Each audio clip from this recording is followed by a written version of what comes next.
دوباره من سلام. امروز دوباره بریم ببینیم میتونیم براتون خواننده پیدا کنیم. بچه‌ها من همه انتخابامو ویدیو میگیرم، حالا اونایی هم که اکسپت نمیکنن و در آینده براتون میذارم ببینیم چطوریه. آقا سلام. سلام. خوبین؟ سلام. من دارم ویدیو میگیرم، میتونم چهرهتون نشون بدم؟ بفرمایید. خب طالب خواننده شدن فکر کردی؟ بله علاقه دارم. علاقه داری؟ بله.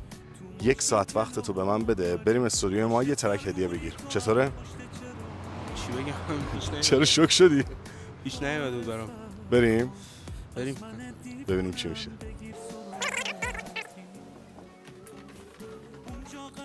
میخوام یه آهنگ با آقا فراز پیشنهاد بدم که مطمئنم نشنیده چون اصلا توی تایپش نیست. یه چالش جالبی میشه، بریم ببینیم چی میشه. کاش میشد ساعت رو برگردونه آدم. آفرین، ساعت رو برگرد. بله. برو باش بخون همین اولیو. گوشی سایلنت میکنی، نمیخوای بکنی. گوشی منه. تک تک سلولامو دارم میشنوم صداشو از دیگه بالا تا بهترین میکروفون جهانه دیگه. برو. کاش میشد ساعت رو باهاش بخون که جاشو پیدا کنی. ریتمشو نمیدونم. کاش میشد ساعت رو برگردونه آدم. یکم گوشش کن.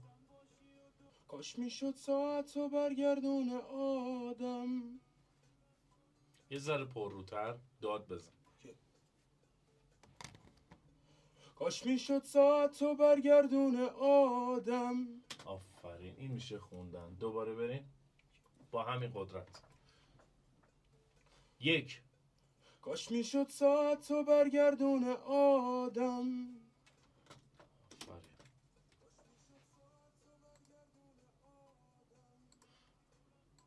خب یکی میریم جلو. یا یه وقتایی تو هم گوش کن. یا یه وقتایی تو هم بیفتی یادم. اوکی؟ بریم.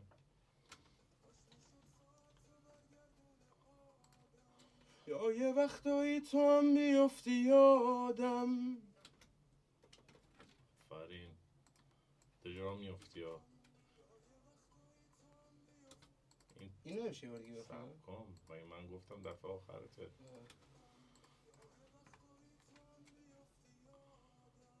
برو دوباره. یا یه وقتایی تو هم بیفتی یادم. آفرین. کاش میشد ساعت رو برگردونه آدم. آماده فاینال کارتو بشنوی؟ آره بریم به نظر چطور شده؟